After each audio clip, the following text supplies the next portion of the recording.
Les invito, mis hermanos, a abrir la palabra de Dios en el Evangelio de Juan.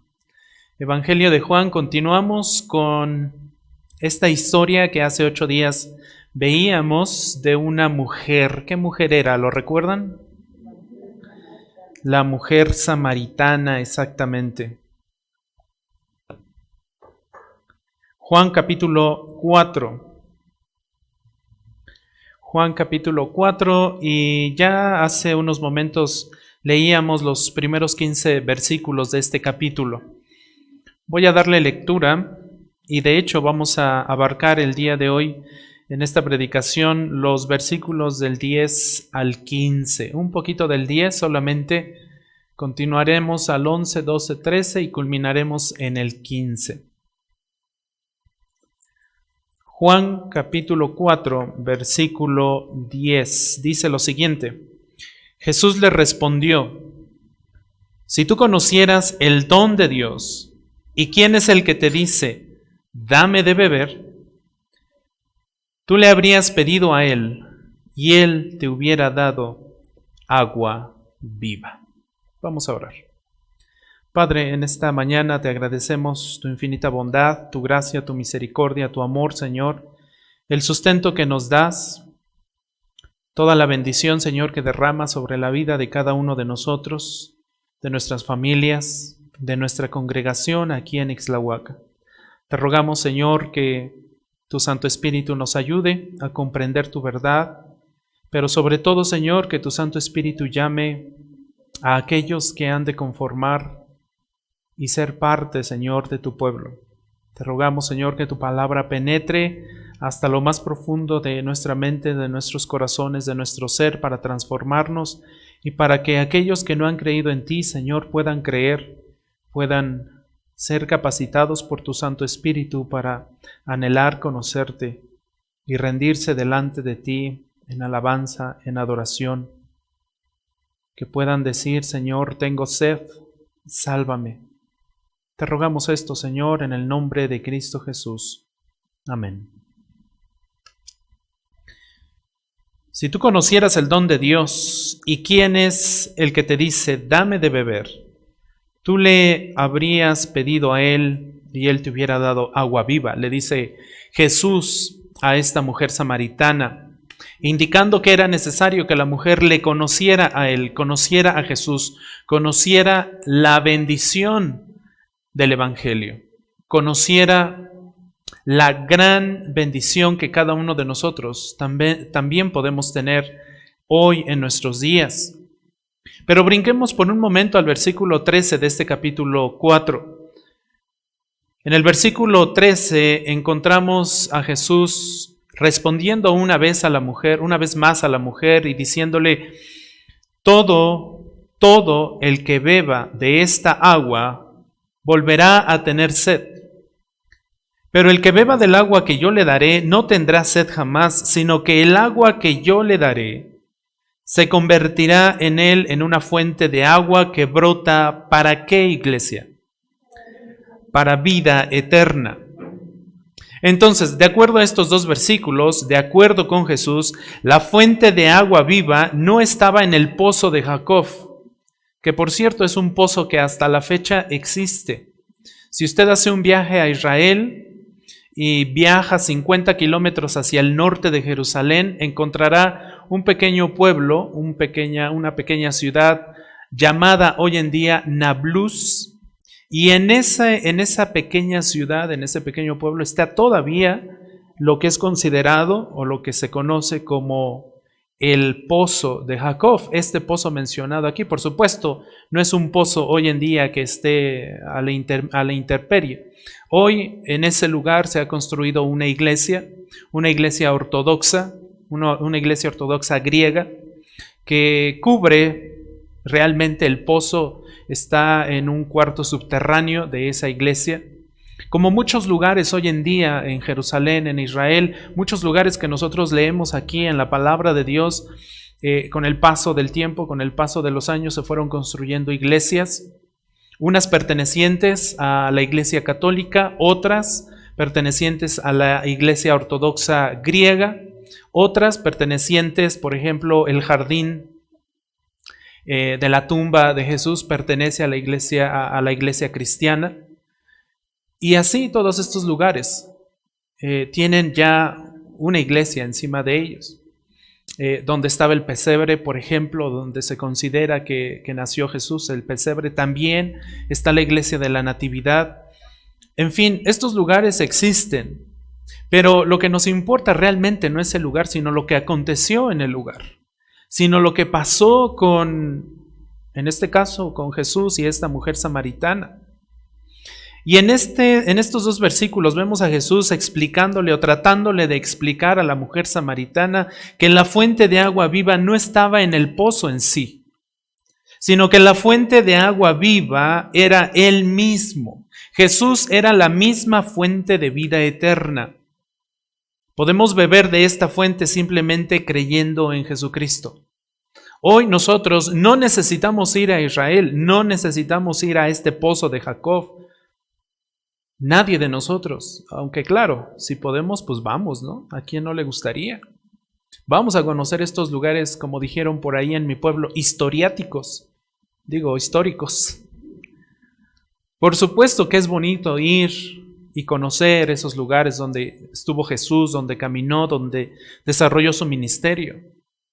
Pero el punto es que hoy nosotros podemos beber de esa agua que emana de Él. Esa era la verdad que la samaritana tenía que comprender. Así que aquí nosotros podemos ver una referencia al don de la vida abundante que nosotros podemos disfrutar en Cristo a través del Espíritu Santo, porque realmente de eso se estaba hablando. Dios estaba prometiendo al Espíritu Santo, Dios estaba prometiendo una vida plena a todo aquel que creyera en Él, en el Mesías prometido, en el Hijo de Dios. Y esto no era nuevo, aunque muchos no lo habían escuchado, como seguramente esta mujer samaritana, pero esto ya venía siendo anunciado en el Antiguo Testamento. Y es curioso ver que siempre que nuestro Señor Jesús habla acerca del agua, se relaciona con el Espíritu Santo, se relaciona con salvación. El agua se relaciona con limpieza, con purificación, con santificación, con transformación, con regeneración, con una transformación de vida. Y esto lo venimos viendo desde el Antiguo Testamento. Por ejemplo, Jeremías capítulo 2, versículo 13, describe a Dios. Dios se está describiendo en este versículo como la fuente de aguas vivas. Y no porque realmente y físicamente y literalmente Dios sea una fuente de agua. Por supuesto que no, porque la palabra de Dios dice que Dios es espíritu. Pero en este lenguaje metafórico se está dando a entender el hecho de que la salvación brota de Dios, nace de Dios. Por eso la palabra de Dios dice que la salvación es ¿de quién? De Dios. ¿Quién inicia la salvación en una persona? Dios. Somos instrumentos, somos utensilios inútiles nosotros realmente, porque quien hace la obra en una persona, quien transforma esa mente y ese corazón en las personas, es Dios mismo a través de su Espíritu.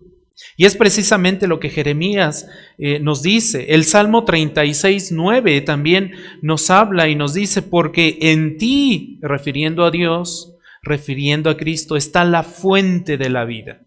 En ti está la fuente de la vida. Isaías 44:3 habla del día venidero de la salvación. Y habla de este día venidero que ya nosotros hemos disfrutado, que ya nosotros conocemos. Y dice Isaías 43:3, porque derramaré agua sobre la tierra sedienta. ¿Cómo estaba la mujer? Sedienta, ¿no? Por algo fue por agua a ese pozo. Isaías ya había profetizado esto. Derramaré agua sobre la tierra sedienta y torrentes sobre la tierra seca. Derramaré mi espíritu, aclara Isaías. Cuando Isaías dice que Dios derramará agua sobre la tierra, aclara Isaías diciendo que Dios ha dicho que derramará su espíritu sobre su posteridad. Entonces, el agua se relaciona con el Espíritu Santo. El agua se relaciona con una transformación que tiene que darse en aquellos que han sido elegidos desde antes de la fundación del mundo. Y utilicé bien el verbo, tiene que darse porque así ha sido decretado. Ninguno de los que han sido elegidos antes de la fundación del mundo para salvación va a fallar en llegar a esa salvación. Porque si falla, entonces Dios está fallando. Y simplemente Dios no sería Dios. Todos aquellos que han sido elegidos para salvación van a venir a la salvación, aun cuando haya momentos en la vida de esos elegidos en donde se resistan a venir a Cristo, van a venir. Apocalipsis 21:6 dice, yo soy el alfa y la omega, está hablando Cristo. Yo soy el principio y el fin. Al que tiene sed, dice Cristo, yo le daré gratuitamente de la fuente del agua de la vida. Apocalipsis 21:6. Es muy claro entonces que Dios es la fuente de vida eterna, que Cristo es la fuente de vida eterna y no hay ninguna otra fuente, ni siquiera el pozo de Jacob, al cual los samaritanos, y en este caso como podemos ver con esta mujer, ese pozo era considerado muy especial. Era un pozo que había cavado un patriarca del pueblo de Israel. Era el pozo que había cavado el padre de la nación de Israel. Pero realmente ese pozo no significaba nada, porque Dios es la fuente de vida, porque Cristo es la fuente de vida. Por lo tanto, el agua viva es, en otras palabras, la gracia de Dios que satisface el alma. Esta agua viva es la vida transformada. Esta agua viva es el poder que solo Dios da en y a través del evangelio de su Hijo y que nos conduce a nosotros a una vida eterna, a una posteridad con Él, a una eternidad con Él, a un disfrute, a una comunión con Él. El agua viva que Él ofrecía era la salvación en toda su plenitud,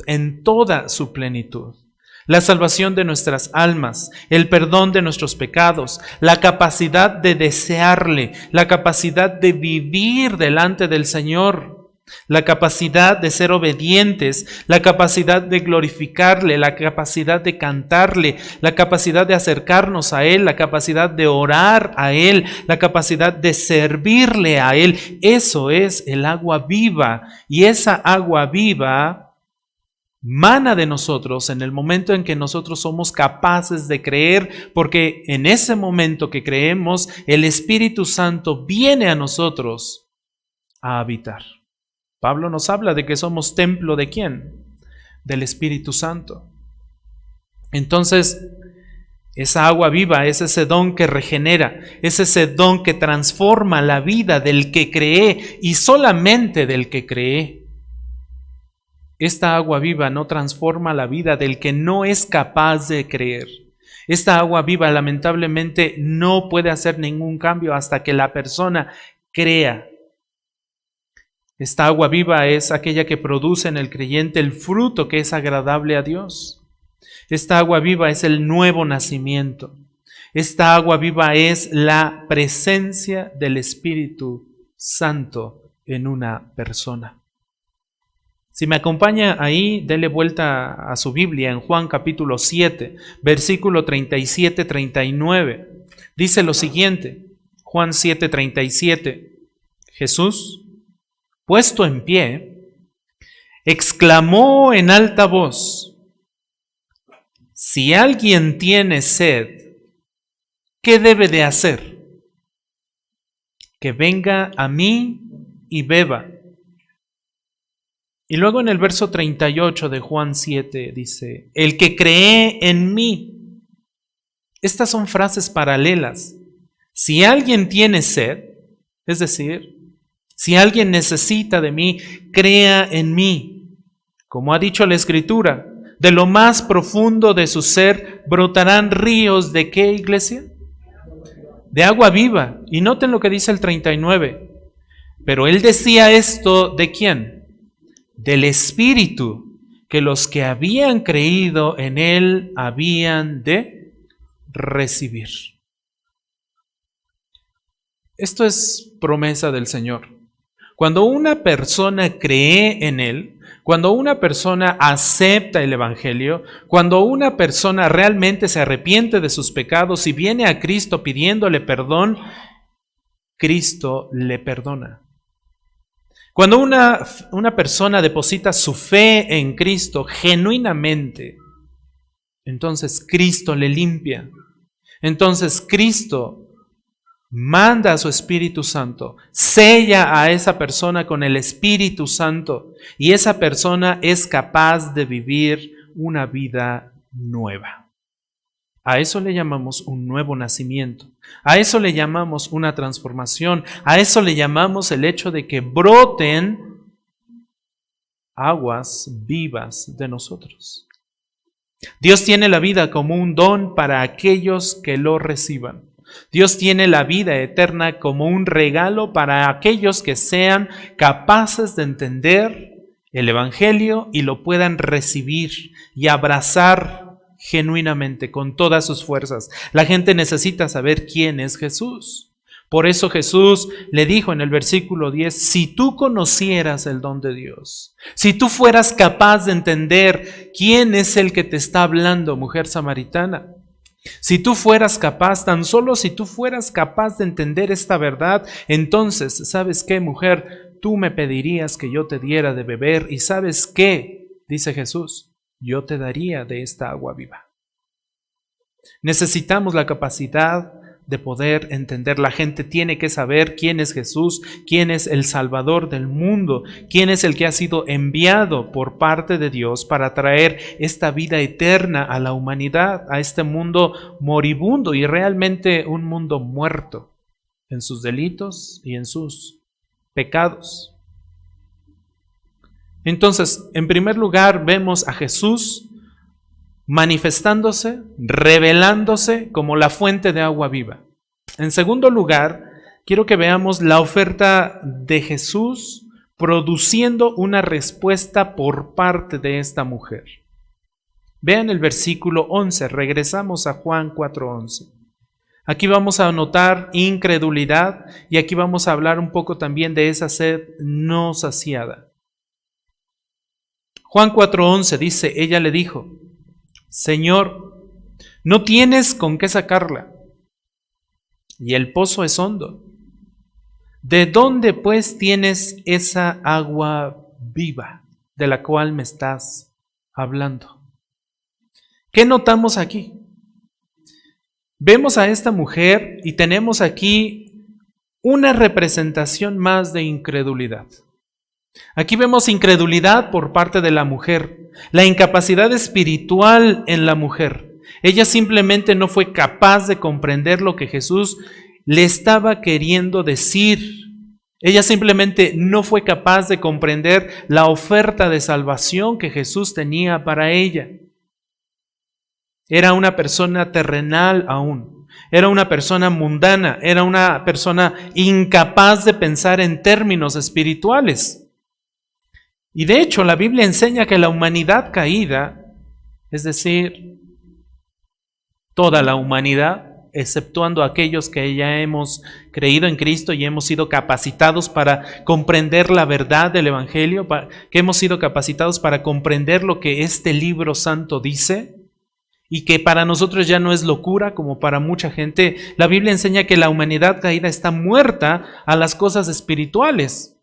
¿Dónde lo enseña la palabra de Dios? Si usted abre su Biblia en la primera carta de Pablo a los Corintios, en el capítulo 2, versículo 14, encontrará lo siguiente. Primera a los Corintios 2:14. Escucha lo que dice. Pero el hombre natural, es decir, el hombre que no ha creído en Cristo, o la mujer que no ha creído en Cristo, aquellos que no han sido transformados, noten cómo son. El hombre natural no acepta las cosas ¿de quién? Del Espíritu de Dios. Es decir, la humanidad está muerta en sus delitos y pecados. La humanidad no acepta la verdad que nosotros entendemos que es una verdad absoluta por parte de Dios para la humanidad. Noten, el hombre natural no acepta las cosas del Espíritu de Dios. ¿Por qué? Porque para él son ¿qué? Algunas Biblias dicen necedad, si usted tiene la Nueva Biblia de las Américas. Si usted tiene la Reina Valera 60, dice que es locura. Entonces la humanidad considera la palabra de Dios, la humanidad considera la Biblia como una necedad de los hombres. La humanidad considera la palabra de Dios, la Biblia, como locura para los hombres. Y note lo que continúa diciendo Pablo, y no las puede ¿qué? Entender. La humanidad tiene dificultad en entender la verdad de Dios, tal dificultad que la mujer samaritana estaba teniendo delante del Salvador del mundo. ¿Qué hubiéramos dado muchos de nosotros por poder conocer en el momento en que nuestro Señor Jesús vino a esta tierra, poderlo ver de frente? Y ella, que lo tuvo de frente, no pudo en ese momento. Hasta aquí, hasta donde vamos. Más adelante veremos que sí creyó. Pero hasta este versículo 11, la mujer no se había dado cuenta realmente delante de quién estaba. Y esto nos ha pasado a nosotros. Hemos escuchado el Evangelio, nos han predicado la palabra de Dios, nos han explicado porciones de la Biblia y para nosotros, dice Pablo, es que necedad. Y nosotros lo vivimos cuando nos compartieron el Evangelio, a nosotros mismos, y más si ya traíamos un trasfondo de cualquier otra religión, de cualquier otra creencia. Nos fue difícil comprender el Evangelio, porque así es. Hasta que no viene el Espíritu Santo a morar en una persona, será incapaz de comprender la verdad divina. Y dice Pablo, no las puede entender porque son cosas que cómo deben de discernirse, cómo deben entenderse espiritualmente. Entonces existe el mundo físico en el cual nosotros estamos viviendo y que disfrutamos mucho, pero también existe el mundo espiritual al cual solamente algunos acceden y son capaces de entender. Esta mujer era un ejemplo perfecto de esta enseñanza, ya que solo podía pensar en términos de agua física hasta aquí. La mujer seguía pensando en agua física. No estaba entendiendo que Jesús le estaba hablando de un agua espiritual. No estaba entendiendo que Jesús le estaba hablando de su espíritu. ¿Y saben qué? Lo mismo pasó con Nicodemo. Lo mismito. A Nicodemo le dijo, a ver, Nicodemo, tú eres maestro de la ley. Eres doctor de la ley. Eres líder de un pueblo. Eres un político de renombre, Nicodemo. Pero ¿sabes qué? Te es necesario, ¿qué? Nacer de nuevo. ¿Y qué le dijo Nicodemo a Jesús? Ay, Jesús, pero mira, ya soy viejo, estoy bien chonchito, ¿cómo voy a volver a entrar al vientre de mi madre? ¿No le dijo eso? Jesús le estaba hablando a Nicodemo en términos espirituales, no en términos físicos y materiales. Jesús le estaba hablando a la mujer samaritana en términos espirituales, no en términos físicos y materiales. Ella no vio cómo él podía ofrecerle agua. Jesús no tenía con qué sacarla. El pozo era un pozo profundo. Y la mujer por eso le dice, oye, pero Jesús, a ver, ¿cómo me vas a dar de esa agua que dices tener si ni siquiera tienes con qué sacarla? ¿Cómo te atreves a darme esa oferta? En segundo lugar, ella no podía entender cómo Jesús podía hacerlo mejor que un hombre tan grande como el patriarca Jacob. La mujer no entendía realmente quién era Jesús hasta este momento. La mujer veía a Jesús como cualquier otro hombre. No sabía que era el Hijo de Dios. No sabía que era capaz de darle vida eterna. Noten lo que le pregunta en el versículo 12, Juan 4:12. ¿Acaso eres tú mayor que nuestro padre Jacob? ¡Wow! ¡Qué pregunta! ¿Qué valor? Bueno, tuvo el valor porque no sabía quién era Jesús. Pero nosotros, conociendo quién es Jesús, ¿tendríamos el valor de hacerle esta pregunta al Hijo de Dios? ¿Acaso eres tú mayor que nuestro padre Jacob, que nos dio el pozo del cual bebió él mismo y sus hijos y sus ganados? Como les decía hace un momento, el pozo de Jacob permanece en Samaria hasta el día de hoy, en la ciudad de Nablus, en una iglesia grande. Y este pozo tenía o tiene más de 30 metros de profundidad.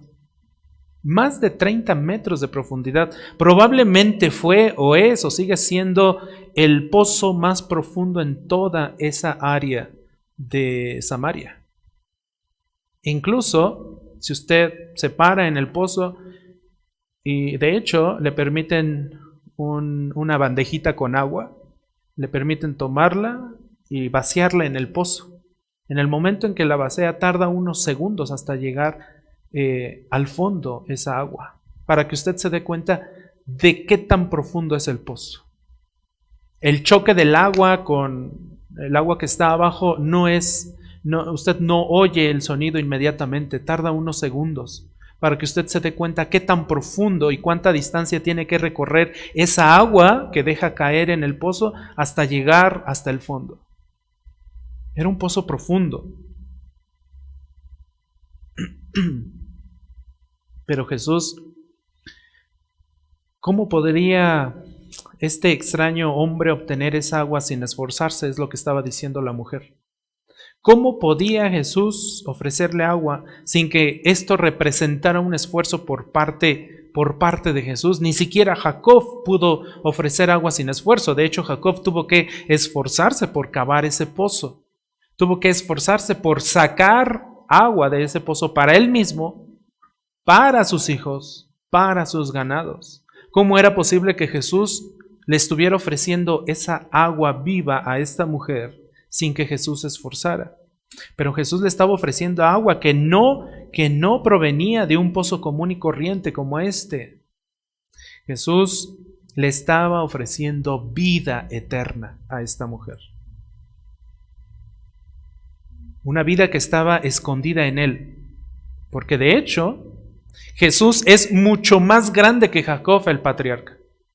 Mucho más grande. Infinitamente más grande. La gente piensa de la misma forma el día de hoy, iglesia. Lo mismo que la mujer samaritana pensó, hoy la gente lo piensa. Jesús no es alguien a quien nosotros podamos tomar en serio. Jesús no dirigió una gran organización. Jesús no fue poderoso. Jesús no dirigió ninguna empresa. Jesús no tuvo riquezas. Jesús no tuvo bienes. Jesús no ofreció servicios valiosos. Se cree que Jesús es de poco bien terrenal para esta humanidad. Se cree que Jesús, lejos de venir a traer paz, trajo confusión y conflicto. La mayoría de las personas, como esta mujer samaritana, solo piensan en cosas terrenales y no centran su visión en las cosas espirituales. La verdad es que el reino espiritual es muy superior al reino material. Aprenda esto, entienda esto, preocúpese por entender esto. El reino espiritual es muy superior a este reino terrenal y material en el que estamos.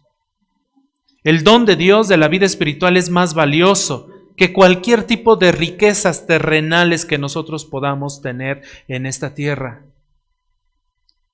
Por mucho que nosotros juntemos, por mucho que nosotros nos afanemos en la riqueza, en los bienes terrenales, por mucho que nosotros tengamos, ¿cuánto de aquello nos llevaremos con nosotros el día que dejemos de existir? Ni siquiera un grano de tierra. Ni siquiera. Aunque Jesucristo parece tan fácil de despreciar hoy en día, y de hecho es despreciado por muchos, y de hecho es llamado un loco por muchos, y de hecho es llamado necio, y los que le siguen son llamados necios y locos, a pesar de eso, Jesús es mucho mayor porque es Dios.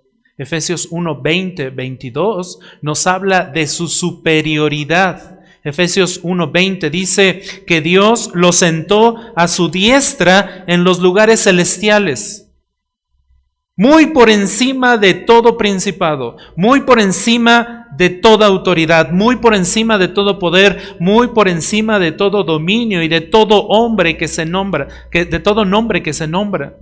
No solo en este siglo, sino también en el venidero, dice Pablo a los Efesios. Y en el versículo 22 les dice, y todo, absolutamente todo, lo sometió bajo sus pies, y a él lo dio por cabeza sobre todas las cosas a la iglesia. Entonces Jesús no es cualquier hombre. Jesús es el Hijo de Dios, que se humilló y vino a esta tierra dejando todos los bienes que tenía junto al Padre, toda la comunión que tenía con el Padre. Se despojó de sí mismo, dice Filipenses. Se humilló a sí mismo, se vació a sí mismo. ¿Qué necesidad tenía él de eso? Ninguna. Y sin embargo, ya había sido decretado antes de la fundación del mundo que eso sucediera. Antes de que usted y yo existiéramos, mucho antes de que Adán y Eva fueran creados, ya había sido determinado por el Padre en la eternidad que Cristo viniera y se hiciera hombre para salvar a los elegidos. Jesús tiene mucho más poder que cualquier autoridad terrenal. Jesús es mucho mayor que cualquiera en este mundo. Aún sobre los reyes tiene autoridad. Él pone reyes y Él quita reyes. Pero lo más importante es que Jesús tiene autoridad sobre nuestras almas eternas, y a menos que nosotros vengamos a Él, a menos que nosotros vengamos a pedir perdón delante de Él y nos arrepintamos de nuestros pecados, entonces no seremos no seremos condenados. Como lo dice Juan 3:18, el que cree en Él no es condenado, pero, hay un pero ahí, el que no cree. O sea que en esta tierra y en este mundo habrá personas que crean y personas que no crean. Aquel que cree no es condenado, pero el que no crea en Él ya ha sido condenado. Ya ha sido condenado porque no ha creído en el nombre del único Hijo de Dios. Simplemente por eso. Porque no han creído en el Hijo de Dios. Esta mujer tenía muchas necesidades. Tenía muchas necesidades. Por supuesto, su primera necesidad era conseguir esa agua que iba a buscar al pozo. Seguramente tenía problemas al por mayor, después de haber tenido tantos esposos y con el actual, que no era su esposo. Se había arrejuntado nada más. Seguramente tenía problemas incalculables, como muchos de nosotros tenemos problemas, pero su mayor necesidad y nuestra mayor necesidad es reconciliarnos con Dios a través de Jesucristo.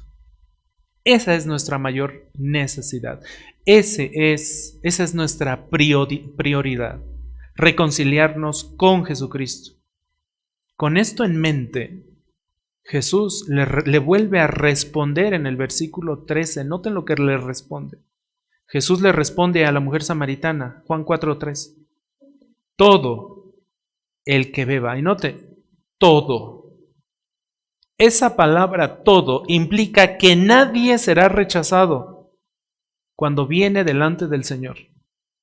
Todo el que beba de esta agua volverá a tener sed. Todo el que sea capaz de rechazar a Jesús, el agua viva que Él da, y enfocarse solamente en el agua física de un pozo terrenal, volverá a tener sed. Note, toda fuente terrenal de satisfacción siempre dejará de satisfacer nuestras necesidades. Siempre. Hay muchas fuentes que nosotros al día de hoy podemos acercarnos para obtener agua, para obtener satisfacción para nuestra vida, para nuestro cuerpo, para nuestra situación que tengamos en aquel momento, la circunstancia que estemos viviendo. La mujer volvería a tener sed si solamente se enfocaba en el agua de ese pozo, literalmente en el pozo de Jacob. Las almas de los hombres y mujeres tienen sed de Dios, lo sepan o no lo sepan. La humanidad tiene sed de Dios, lo sepa o no lo sepa. Nada más que Dios satisface la sed. Tenemos muchas necesidades, tenemos mucho que suplir, tenemos mucho que alimentar en nuestra alma, pero nada en este mundo podrá satisfacer esa sed que nosotros tenemos. Nada en este mundo podrá satisfacer la sed de las almas creadas por Dios.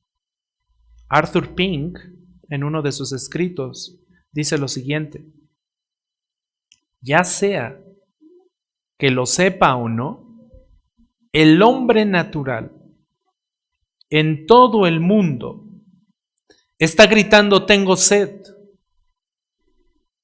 ¿Por qué ese deseo consumista de adquirir riqueza? ¿Por qué esa ansia de honores? ¿Por qué esa ansia de aplausos del mundo? ¿Por qué esa loca carrera por el placer, con una diligencia persistente e inalcanzable? ¿Por qué esa ansiosa búsqueda de sabiduría o de filosofía en el hombre? ¿Por qué la locura por lo novedoso? ¿Por qué? Porque hay un vacío doloroso en el alma. Porque el hombre natural siempre está insatisfecho y siempre lo estará sin Cristo.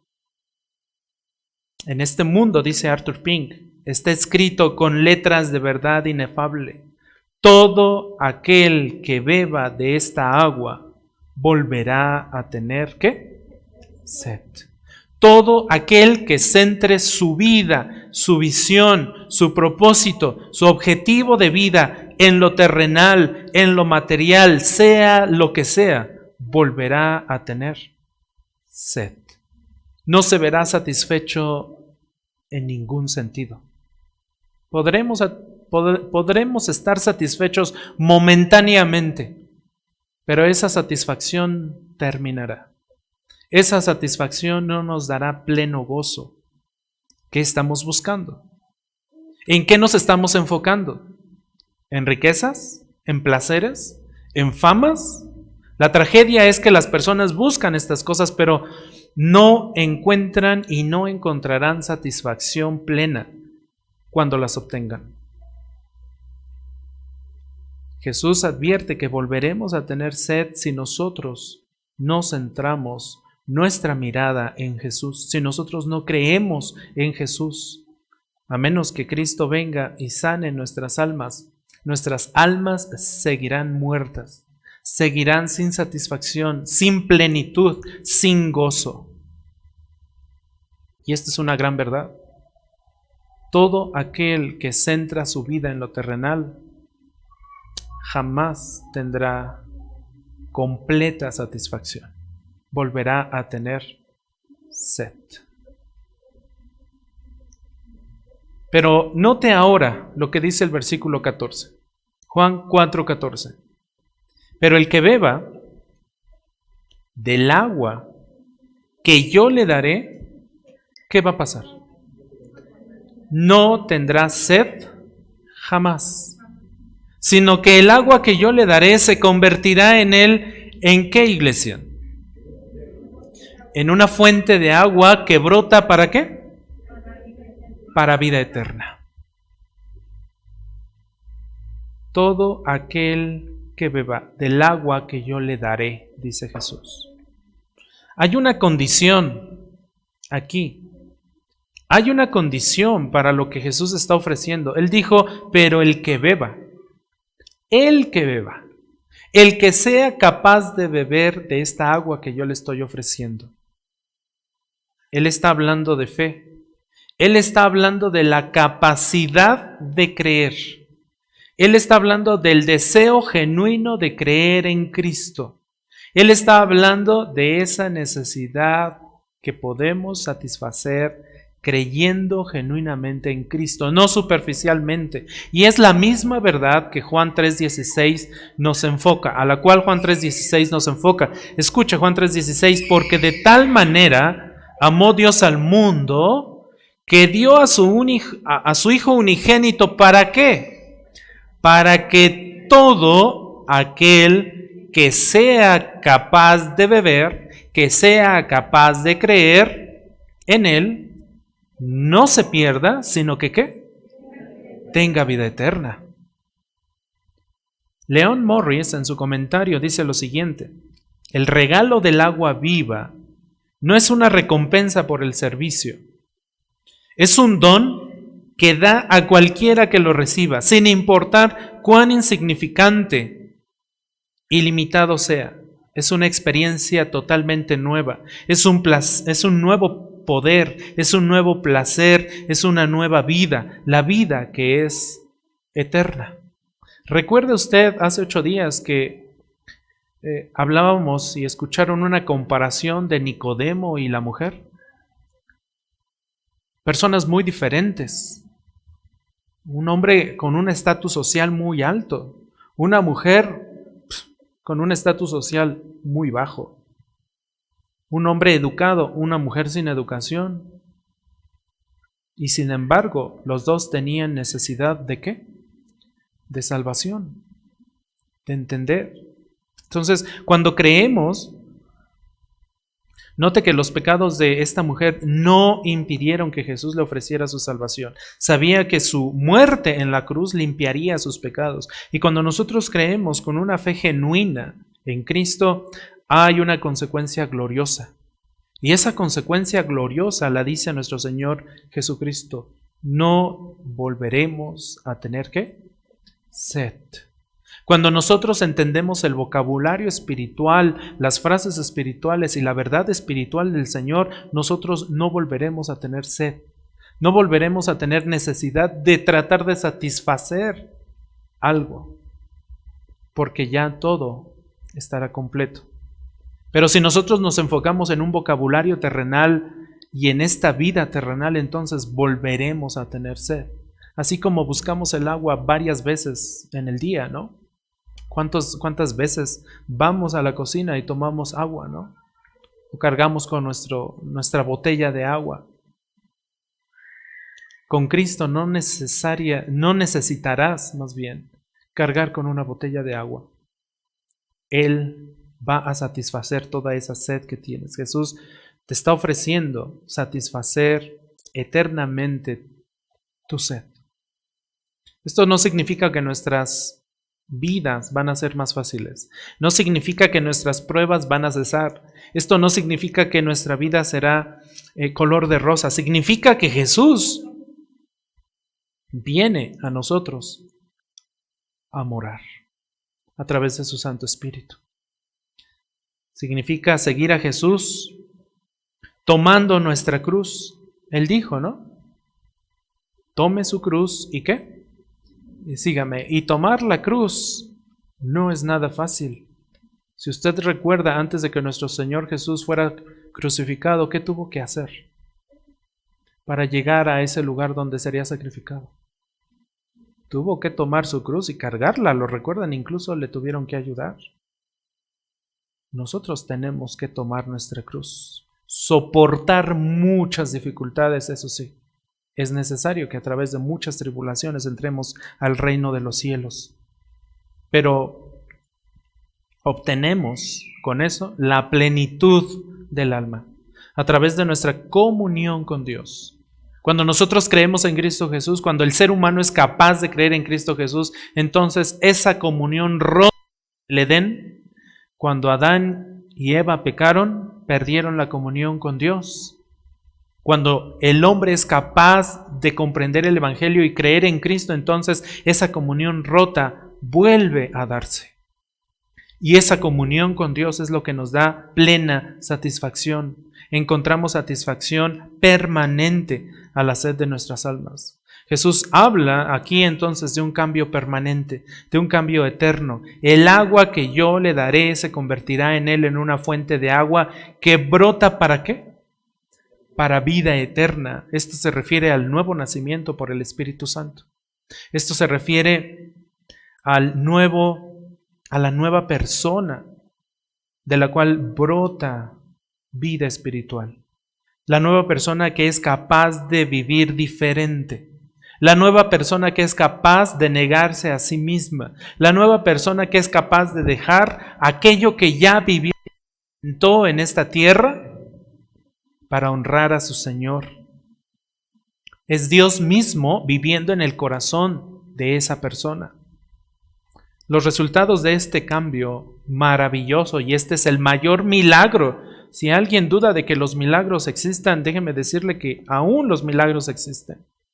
Aún nuestro Dios está haciendo milagros en nuestro tiempo, y el mayor milagro que nosotros podemos experimentar y palpar es el milagro de haber creído en Él y la transformación que eso conlleva. Vea por favor ahí en su Biblia Gálatas. Gálatas.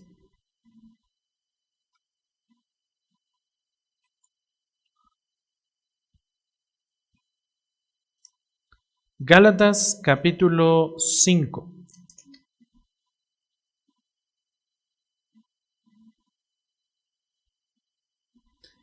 Esto éramos muchos de nosotros antes de conocer a Cristo. Voy a leer desde el verso 16 para que tengamos un poco de contexto. Gálatas 5:16. Digo pues, anden, ¿por qué? Por el Espíritu. ¿Y de qué estamos hablando? Del Espíritu Santo. Y no cumplan el deseo ¿de qué? De la carne. Porque el deseo de la carne es ¿contra qué? Contra el Espíritu. Y el del Espíritu es contra la carne. Pues estos se oponen el uno al otro. Por eso decimos que el que ha creído en Cristo no va a dejar de batallar. Vamos a seguir batallando. Y noten, de manera que ustedes no pueden hacer lo que deseen. Pero si son guiados por el Espíritu, no están bajo la ley. Ahora bien, las obras de la carne son evidentes, las cuales son, noten, inmoralidad, ¿qué más? Impureza, ¿qué más? Sensualidad, idolatría, hechicería, enemistades, pleitos, celos, enojos, rivalidades, disensiones, herejías, envidias, borracheras, orgías y cosas semejantes, contra las cuales les advierto, como ya se lo he dicho antes, que los que practican tales cosas, ¿qué? No heredarán el reino, ¿qué? De Dios. Ahora note el verso 22. Esta es, hasta el verso 21, es nuestra vida pasada sin Cristo. Es un reflejo de lo que éramos antes de conocer a Cristo. Pero cuando conocemos a Cristo, entonces inicia el versículo 22 que dice, pero el fruto del Espíritu, ¿qué es? Amor, gozo, paz, paciencia, benignidad, bondad, fidelidad, mansedumbre, dominio propio. Contra tales cosas, ¿qué? No hay ley. Pues los que son de Cristo Jesús han crucificado la carne con sus pasiones y ¿qué más? Esta es la diferencia entre alguien que ha creído en Cristo y alguien que no ha creído en Cristo. Por eso el Salmo 16:11 nos dice lo siguiente: me darás a conocer la senda de la vida. En tu presencia hay plenitud de gozo. En tu diestra hay deleites para siempre. Este versículo es precioso, Salmo 16:11. Cuando nosotros encontramos al Señor, cuando nosotros atendemos al llamado del Señor, cuando nosotros creemos en Cristo, entonces hemos encontrado la senda de la vida. Hemos encontrado el camino hacia Dios. Jesús dijo, yo soy el camino, yo soy la verdad y además yo soy ¿qué? La vida. En tu presencia hay plenitud, hay saciedad, hay satisfacción total de gozo. ¿Qué más necesitamos? ¿Qué más necesitamos aun cuando estemos en medio de la peor tribulación en esta tierra? Si estamos en Cristo, lo tenemos todo, absolutamente todo. En tu diestra, dice el Salmo 16, hay deleites temporales, ¿verdad? No, hay deleites para siempre. Lo mismo que Jesús le estaba diciendo a la mujer samaritana, no volverás a tener sed si bebes de esta agua. La mujer escuchó la oferta de la vida eterna de parte de Jesús. La mujer escuchó la condición, es decir, que tenía que creer. La mujer escuchó la consecuencia de creer, que era tener esa vida eterna, pero aún así respondió con una comprensión mundana. Noten lo que dice el verso 15. Señor, Juan 4:15. Señor, le dijo la mujer, dame esa agua para que no tengas sed. Y noten esto. Aparentemente hasta ahí la mujer había comprendido. Dame esa agua para que yo ya no tenga sed. Pero noten cómo vuelve a su pensamiento terrenal y le dice, ni venga hasta aquí, ¿a qué? A sacarla. Entonces la mujer, ¿a qué agua se estaba refiriendo? Al agua del pozo, al agua material, física. Oigo pasos por acá atrás. Ya me dio miedo. Entonces la mujer se estaba refiriendo a una comprensión mundana todavía. Pero Jesús todavía no había terminado con ella. Jesús estaba trabajando con ella. Y es que así es el Evangelio, iglesia. Cuando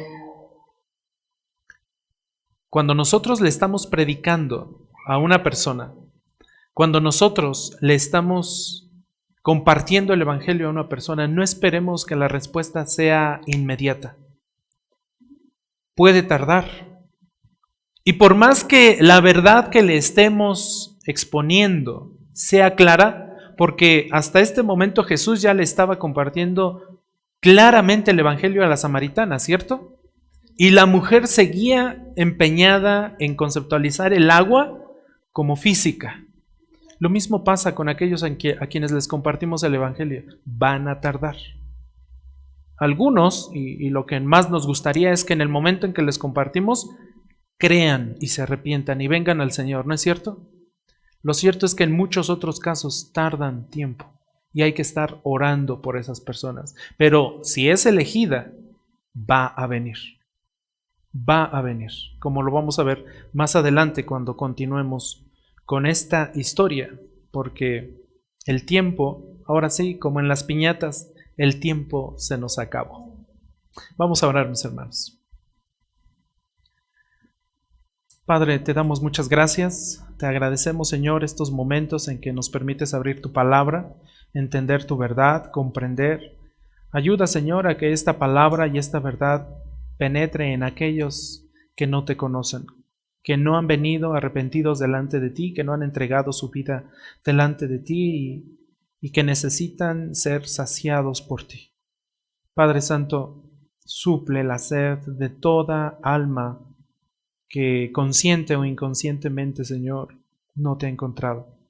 Padre, deseamos que más gente te conozca, que venga a ti completamente humillada y arrepentida, a pedirte perdón y a sujetarse a ti y a tu palabra. Deseamos que mucha gente cambie su vida y que deje de pensar en términos terrenales como esta mujer. Queremos que muchos crean en ti y puedan experimentar este mundo espiritual de vida eterna que tú ofreces. Te agradecemos todo y te damos gracias en el nombre de Cristo Jesús. Amén.